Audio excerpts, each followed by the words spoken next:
ये मेरा comfort zone है बस, इसमें मेरी सुरक्षा है। रोज सुबह निकलता हूँ, रोज शाम को आ जाता हूँ। कंफर्ट जोन में अगर आप धंधा कर रहे हो तो आपकी लिमिट को स्ट्रेच करने के लिए अगर एक भी कारक नहीं है तो आप जीवन भर कंफर्ट जोन में रहोगे। और कंफर्ट जोन कभी इंसान को कामयाब नहीं होने देता है। अगर आप महीने का उतना कमा रहे हो जितने में आपका खर्चा मस्त चल रहा है, मानवता के लिए आपका कोई योगदान नहीं है। आपकी वजह से कम 1 लाख लोग कामयाब हो दुनिया में, ऐसी भावना नहीं आती आपको? 50,000 लोग आपकी वजह से कामयाब हो, 5,000 लोग आपकी वजह से कामयाब हो, आपके निमित्त से 20 करोड़पति बने इस दुनिया में, ऐसा मन में भाव नहीं आता? तो खुद के 20,000 50,000 में अगर संतुष्ट हो गए तो क्या दुनिया को रोजगार देंगे, क्या दुनिया को ग्रोथ दिलाएंगे? कॉम्प्रोमाइज से बाहर आए बिना तो भाई साहब आपकी मक्खी भी कोई दूसरा उड़ाएगा। इस दुनिया में सबसे ज्यादा निकम्मों की फौज अगर किसी ने पैदा की है, उस बीमारी का नाम क्या है? क्या है उस बीमारी का नाम?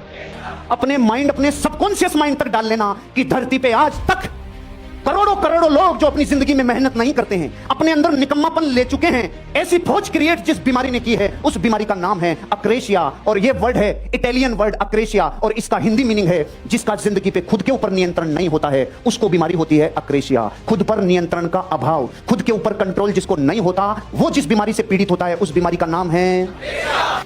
क्योंकि एक बीमारी ने रगों तक जगह बना ली, उस बीमारी का नाम है, उस बीमारी का नाम है खुद पर जिसका नियंत्रण नहीं, उसे इस बीमारी से कोई नहीं बचा सकता। धरती पे हर एक बीमारी का टीका लगाया जा सकता है, लेकिन अक्रेशिया का टीका नहीं है। इसका तो तोड़ ढूंढना पड़ेगा, अपनी जिंदगी में संकल्प की ताकत से तोड़ ढूंढना पड़ेगा, उसके बिना पॉसिबल नहीं है। अगर आप अपनी जिंदगी में ये समझते हैं कि अगर खुद के ऊपर नियंत्रण चाहिए तो अक्रेशिया बीमारी को निकालना होगा।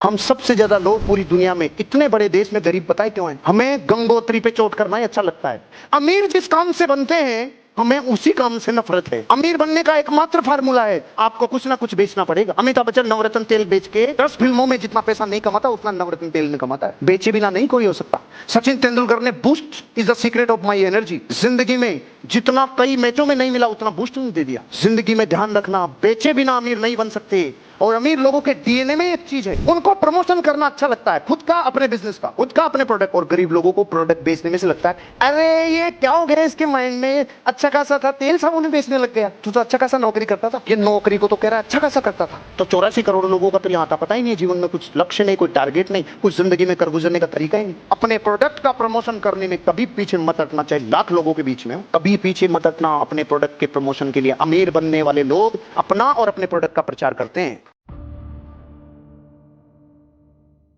आपको पता है भारत किस दौर में आ गया? 60% माँ बाप और बेटा बेटी साथ नहीं रहते। मुझे कुछ भी हो, आई डोंट नो, मैं तो आपको जो डेटा दे रहा हूं वो समझिए, साथ नहीं रहते। कब साथ नहीं रहते? जब वो बूढ़े होते जा रहे हैं, जब उनको सबसे ज्यादा जरूरत है।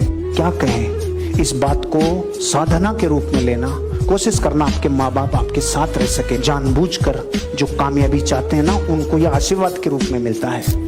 एक पीड़ित की तरह सोचता है, अपराधी हूं मैं तो, पीड़ित हूं, मेरे को पूरी दुनिया ने लूटा है, मेरे से तो सब लेके गए। अच्छा, सारे लोग जो रोते हुए मिलते हैं ना, कर्जे में, तकलीफ में, स्वास्थ्य बुरा है, ये एक चीज, मैंने तो दुनिया का कुछ लिया ही नहीं, मैंने दिया ही दिया है, मेरा सब लेके गए। अच्छा, सब दिया है तूने? पीड़ित की तरह रोता है। और इंटेंशनल ग्रोथ वाला एक शिक्षार्थी की तरह सोचता है, मैं जिंदगी में बहुत सीखा हूं, मैंने जो भी जिंदगी में कुछ भी हुआ है उससे बहुत सीखा है। यह है इंटेंशनल ग्रोथ जो आपको कामयाबी दिलाएगी। अमेरिका में एक आदमी था, वॉशिंगटन डीसी में, जब भी नाचता था तो बारिश होती, तो लोगों ने पूछा जरूर कोई चक्कर है, कुछ तो चक्कर है जिसकी वजह से कुछ ना कुछ कीड़ाकांडी हो रही है, इसका कोई कनेक्शन है। लोगों ने पूछा अरे भाई क्या कनेक्शन है? कनेक्शन नहीं है भैया, कुछ तो होगा, कुछ भी नहीं है। तो फिर क्या है? पहला तो मुझे ये यकीन रहता है कि अगर मैं नाचूंगा तो बारिश होगी रे, पहला तो मुझे ये यकीन है।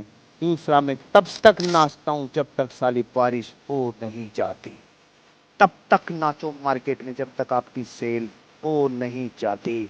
किस यकीन के साथ? अगर आप एक्शन लोगे तो बेचना ही होगा, उसे लेना ही होगा, आपका धंधा चलना ही होगा। आपकी उम्मीदों के लिए ब्रह्मांड की सारी शक्तियां लग जाती है। एक पिता पुत्र थे, 100 ऊंट थे, रोज जाते थे कहीं ना कहीं डेरा डालते थे, आगे बढ़ते थे। एक दिन एक ऊंट के खूंटे और रस्से नहीं थे, तो रात को बांधते टाइम बेटे को बोला बाप ने, रे बेटा इसका वो खूंटा और रस्सी तो गुम गई है, तो ऐसा करना, इसको बिठाना, इसके गले में से 4 लपेटे यूं मारना और पत्थर को पत्थर से टकरा देना। कर दिया। दूसरे दिन सुबह रवाना हो गए। बाप ने आधे रास्ते जाकर देखा तो उसने बोला, अरे बेटा 99 ही कैसे हैं, कि एक कहां रह गया? कि बापू एक वही रह गया दिखता है जिसको रात को बांधा था। तो कह रहे तूने उसको खोला नहीं था क्या? बांधा ही नहीं था तो खोलूंगा कैसे? अरे बांधा नहीं था, ये नहीं है, उसको ये लग रहा है कि मैं बंध गया। तू जा वापस, वो वहीं मिलेगा, क्योंकि वो ऊंट है, ऊंट। वो वापस गया, देखा तो वो वहीं बैठा था। उसने 4 लपेटे उल्टे मारे, पत्थर को पत्थर से टकराया तो खड़ा हो गया, क्योंकि वो ऊंट है। जो ऊंट के साथ गुजर रही है ना, ऐसे कई मामलों में अपने साथ गुजर रही है भाई।